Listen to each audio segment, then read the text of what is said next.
Nos últimos meses, a Suprema Corte Americana trouxe uma série de retrocessos para os Estados Unidos. Quando eu falo uma série de retrocessos, é retrocesso mesmo, tá? Mas essa semana ela bateu o recorde. Por que ela bateu o recorde? Porque ela simplesmente jogou no lixo as ações afirmativas raciais americanas, que era, de uma certa forma, um marco americano. Se tem uma perspectiva, né, onde se fala de ações afirmativas que deram certo, foram as ações afirmativas americanas, que eram as cotas raciais nos Estados Unidos para a entrada na universidade.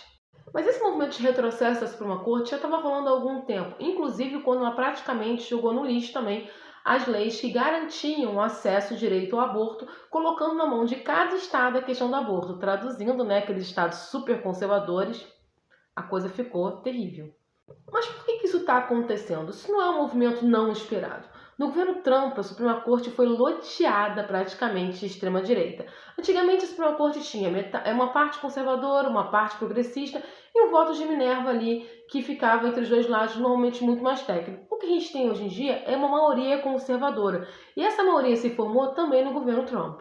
Aqui no Brasil estava rolando um movimento parecido também, porque dois juízes da Suprema Corte durante o governo Bolsonaro são ligados à extrema-direita. E se o Bolsonaro tivesse renovado o mandato dele, ele teria colocado mais 3 ministros de extrema-direita.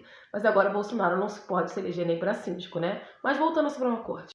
Ela está revendo todas as medidas progressistas dos Estados Unidos. E por que isso interessa pra gente? Porque uma das características da democracia americana era exatamente essa perspectiva progressista, onde somos liberais, mas também garantimos os direitos individuais e coletivos da população. Só que quando ela está revendo esses direitos, ela está, na verdade, revendo a manutenção dos direitos civis para as minorias americanas.